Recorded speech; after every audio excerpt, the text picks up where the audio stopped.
আর আস্তে তোমরা ইয়ে করো, তোমরা সরো, দুটো ছেলে দাঁড় করো, এটা পারবে না। আর হবে না, হাতে নেওয়া যায় পাচ্ছি না, তিনজন ধরছে।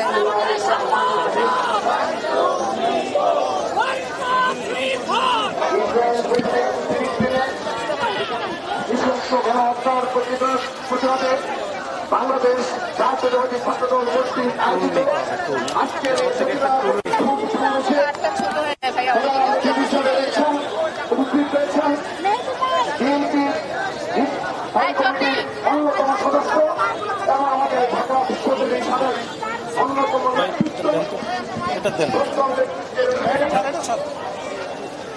আমাদের সকলের প্রিয় ভারতীয় আহমেদ ভাই ভাই আমি কি পিছনে যে ওইদিকে যাবো? তোমরা পারবে না, ছেলেকে এই জ্যোতি উপরে আয়, তো উপরে আয়, উপরে আয়, আয় আয়, উপরে আয়, উপরে আয়, উপরে আয়, দুইজন ছেলে লাগবে, উপরে আয়। সঞ্চালনা করছেন ছাত্রদল কেন্দ্রীয় সংসদের বিপ্লবী সাধারণ সম্পাদক, ঢাকা বিশ্ববিদ্যালয়ের মেধাবী নেতৃত্ব নাসির উদ্দিন নাসির। উপস্থিত রয়েছেন ঢাকা বিশ্ববিদ্যালয় ছাত্রদলের বিপ্লবী সভাপতি গণেশ চন্দ্র রায় সাহস, ছাত্রদল কেন্দ্রীয় সংসদের সংগ্রামী সিনিয়র সহসভাপতি আবু আফসান মোহাম্মদ ইয়া, সিনিয়র যুগ্ম সাধারণ সম্পাদক শ্যামল মালুম, সাংগঠনিক সম্পাদক আমানুল্লাহ মান সহ ঢাকা বিশ্ববিদ্যালয় ছাত্রদলের বিপ্লবী সাধারণ সম্পাদক নাসির উদ্দিন নাসির শাওন এবং উপস্থিত রয়েছেন ছাত্রদল কেন্দ্রীয় সংসদের বিপ্লবী সহসভাপতি যুগ্ম সাধারণ সম্পাদক বৃন্দ সহ ছাত্রদল কেন্দ্রীয় সংসদের নেতৃবৃন্দ এবং ঢাকা বিশ্ববিদ্যালয়ের সংগ্রামী সভাপতি সাধারণ সম্পাদক সহ সিনিয়র সহসভাপতি, সিনিয়র যুগ্ম সাধারণ সম্পাদক, সাংগঠনিক সম্পাদক সহ ঢাকা বিশ্ববিদ্যালয়ের সর্বস্তরের নেতৃবৃন্দ এবং উপস্থিত রয়েছেন সকল বিশ্ববিদ্যালয়, কলেজ এবং সকল ছাত্রদের সবাইকে আমি আমার ব্যক্তিগত পক্ষ থেকে এবং ছাত্রদল কেন্দ্রীয় সংসদের পক্ষ থেকে জানাচ্ছি রক্তিম শুভেচ্ছা। আজকের আমাদের এই প্রতিবাদ ও বিক্ষোভ সমাবেশ থেকে আমরা সারা বিশ্বে চলমান এই ফিলিস্তিনে গণহত্যার প্রতিবাদে সারা বিশ্বে চলমান আন্দোলনে ছাত্রদল গত পরশুদিনে আনুষ্ঠানিকভাবে সমর্থন জানিয়েছে, সংহতি জানিয়েছে এবং আজকে আমরা এই প্রতিবাদ ও বিক্ষোভ সমাবেশ করছি। 1948 সালে এই অবৈধভাবে এই দখলদার ইসরায়েল প্রতিষ্ঠা হওয়ার পর থেকেই কয়েক লক্ষ ফিলিস্তিনিকে হত্যা করা হয়েছে। বিশেষ করে সর্বশেষ 2023 সালের 7 অক্টোবর থেকে চলমান এই গণহত্যায় ইতিমধ্যে প্রায় 51,000-এর অধিক ফিলিস্তিনিকে হত্যা করা হয়েছে। তার মধ্যে বেশিরভাগই হল নারী ও শিশু। আমরা যারা শহীদ হয়েছে তাদের আত্মার মাগফিরাত কামনা করছি এবং এই ইসরায়েল দখলদার ইসরায়েলের এই আগ্রাসী গণহত্যাকে ছাত্রদল ঘৃণা ভরে প্রত্যাখ্যান করছে, ঘৃণা জানাচ্ছে। আমাদের নিন্দা জানানোর কোনো ভাষা নেই, এমন কোন শব্দ এপ্রোপ্রিয়েট না যে শব্দ দ্বারা গণহত্যাকে বোঝানো সম্ভব হয়। সে ধরনের নৃশংস গণহত্যা চালানো হচ্ছে। বিশ্বের ইতিহাসে বিরল এ ধরনের গণহত্যার ইতিহাস। আজকে এই ফিলিস্তিনিদের উপরে ইসরায়েল যে গণহত্যা, বর্বর গণহত্যা চালাচ্ছে, বিশ্বের ইতিহাসে বিরল। এ ধরনের গণহত্যা অতীতে ইতিহাসে খুঁজে পাওয়া যায় না।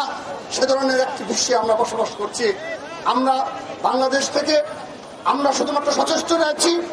আমরা ধন্যবাদ জানাচ্ছি যুক্তরাষ্ট্র সহ ইউরোপের সকল কান্ট্রিতে এবং দক্ষিণ এশিয়া এবং এই বাংলাদেশের আপামর ছাত্র জনতাকে যারা ইতিমধ্যে সকল তাদের রক্তচক্ষুকে উপেক্ষা করে রাজপথে প্রতিবাদে সামিল হয়েছে। তাদেরকে ছাত্রদলের পক্ষ থেকে ধন্যবাদ জানাচ্ছি এবং সেই সাথে নিন্দা জানাচ্ছি। গতকাল যুক্তরাষ্ট্রে 5 বাংলাদেশি সহ প্রায় 400-এর মতো শিক্ষার্থী থেকে ভিসা বাতিল করা হয়েছে। আমরা এই যুক্তরাষ্ট্রে ট্রাম্পের এ ধরনের পদক্ষেপকে ঘৃণা জানাচ্ছি নিন্দা জানাচ্ছি এবং ঘৃণাভরে প্রত্যাখ্যান করছি। প্রিয় উপস্থিতি, সর্বশেষ গতকাল এই ইস্যুকে কেন্দ্র করে এই আবেগ ইমোশনকে কাজে লাগিয়ে যে বা যারা গতকাল বাটা, পিৎজা হাট, ডোমিনোস পিৎজা সহ বিভিন্ন KFC সহ খুলনা, বরিশাল, চট্টগ্রাম, সিলেট, কক্সবাজারে যে ধরনের বর্বরোচিত কাণ্ড ঘটিয়েছে এটি বর্ণনা করার নিন্দা জানাচ্ছি এবং আমরা অনুরোধ জানাচ্ছি যেভাবে বিগত সময়ে বাংলাদেশে কিছু ইউটিউবের এবং সোশ্যাল মিডিয়া প্রপাগান্ডাকারী কিছু ব্যক্তি রয়েছে যারা প্রতিদিন পারলে বিপ্লব ঘটায় এবং বিপ্লবের নামে যারা মব জাস্টিসের সূচনা করে। আমরা উল্লেখযোগ্য লক্ষ্য করেছি কতিপয় ব্যক্তি যারা বিনা কারণে এই ধরনের মব জাস্টিসের সূচনা করে এবং তাদের পিছনে অবশ্যই কোনো না কোনো উদ্দেশ্য রয়েছে। আমরা আপনাদের সবার উদ্দেশ্যে বলতে চাই, ছাত্রদল বলতে চাই, সারা বিশ্বের সাধারণ শিক্ষার্থীরা যেখানে ফিলিস্তিনের প্রশ্নে এক এবং ঐক্যবদ্ধ অবস্থান গ্রহণ করেছে সেখানে এই বাটায় যে ধরনের ন্যাক্কারজনক ঘটনা ঘটেছে, অপরাপর ব্যবসায়িক প্রতিষ্ঠানে যে হামলার ঘটনা ঘটেছে এটি দ্বারা বাংলাদেশের ভাবমূর্তি চরমভাবে ক্ষুণ্ণ হয়েছে। আমি বর্তমান নির্দলীয় সরকারকে অনুরোধ জানাচ্ছি, আপনারা ব্যবস্থা নিন। প্রতিটি একটি ঘটনার ব্যবস্থা নিতে পারেননি, এভাবে একটি রাষ্ট্র চলতে পারে না। আপনাদের এত বড় ব্যর্থতা কোনোভাবে মেনে নেওয়া যায় না। আন্তর্জাতিক বিশ্বে বাংলাদেশের ভাবমূর্তি চরমভাবে ক্ষুণ্ণ হয়েছে। আমরা আশা করছি, আমরা ছাত্রদল সতর্ক রয়েছি, আর কেউ যেন এই বাংলাদেশে মব জাস্টিস করতে যেন না পারে সেজন্য আমরা সতর্ক অবস্থান গ্রহণ করেছি। প্রিয় উপস্থিতি, আজকের এই প্রেক্ষাপটে আমি আরেকটি বিষয় স্মরণ করে শেষ করছি। আজকের এই প্রেক্ষাপটে আমাদের সেই শহীদ রাষ্ট্রপতি জিয়া রহমানের শাসনামল ছিল, যেখানে ওআইসির কার্যকরতা নেই। আজকের এই বিশ্বের এই বাস্তবতায় মধ্যপ্রাচ্যের মুসলিম দেশগুলো, মুসলিম প্রধান দেশগুলো আজ ছিন্ন ভিন্ন, তাদের মধ্যে ঐক্য নেই। ওআইসি নামক একটি সংস্থা রয়েছে কিন্তু তার কার্যকারিতা নেই। আপনাদের মনে থাকার কথা, শহীদ রাষ্ট্রপতি জিয়া রহমানের আমলে এই ওআইসিতে সহকারী মহাসচিব পদে বাংলাদেশ থেকে নির্বাচিত হয়েছিল এবং ইরান ইরাক যুদ্ধ সহ অপরাপর যে যুদ্ধ হয়েছিল সেখানে এই ওআইসি এবং শহীদ রাষ্ট্রপতি জিয়া রহমান বলিষ্ঠ ভূমিকা পালন করেছিল, যা ইতিহাসে রচিত রয়েছে। সে কারণে আগামীর বাংলাদেশে আপনি যদি নিজেদের মধ্যে হানাহানি এবং বিনা কারণে মব জাস্টিসের সূচনা করেন এবং সোশ্যাল মিডিয়া প্রপাগান্ডার মাধ্যমে আমাদের ঐক্যকে বিনষ্ট করেন, আমাদের জাতির কপালেও দুর্দশা রয়েছে। সেহেতু আমি আশা করব আপনারা এক এবং ঐক্যবদ্ধ রাখার জন্য যে ধরনের প্রয়াস প্রয়োজন আপনারা সে বিষয়ে সতর্কভাবে বক্তব্য রাখবেন। এবং সর্বশেষ, ভারতের যে নতুন বিতর্কিত ওয়াকফ বিল পাশ হয়েছে আমরা তার নিন্দা জানাচ্ছি, ছাত্রদল নিন্দা জানাচ্ছে। ছাত্রদল তা বাতিলের দাবি জানিয়ে আমি আমার বক্তব্য শেষ করছি। সবাইকে ধন্যবাদ জানিয়ে এই তৎপরদের মাঝেও আমাদের একটি প্রাণের দাবির পক্ষে ছাত্রদলের সকল পর্যায়ের নেতা কর্মীদের ছাত্রদল কেন্দ্রীয় সংসদের পক্ষ থেকে রক্তিম শুভেচ্ছা জানিয়ে বিদায় নিচ্ছি। বাংলাদেশ জিন্দাবাদ, বাংলাদেশ জাতীয়তাবাদী ছাত্রদল জিন্দাবাদ। শহীদ রাষ্ট্রপতি অমর হোক, মা মাটি ও মানুষের নেত্রী, আপসীন দেশের নেত্রী এবং জিন্দাবাদ। বাংলাদেশের অহংকার, বাংলাদেশের ভবিষ্যৎ জনাব তারেক রহমান জিন্দাবাদ জিন্দাবাদ। সবাইকে ধন্যবাদ। আসসালামু আলাইকুম।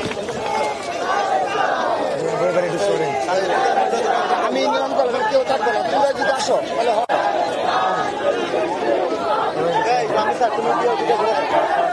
প্লিজ কেউ থাকবে না। পাসপোর্ট হ্যাঁ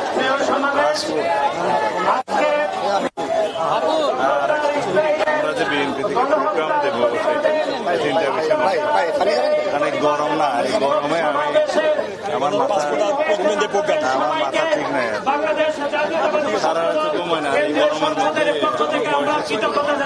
চৈত্রের দুপুরে 1 ঘন্টা দাঁড়ায় থাকে।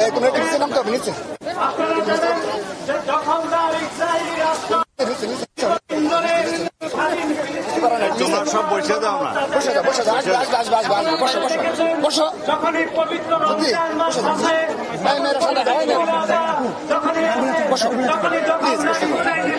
আমি কিন্তু বারবার অবস্থা 1 ঘন্টা এই রোদের মধ্যে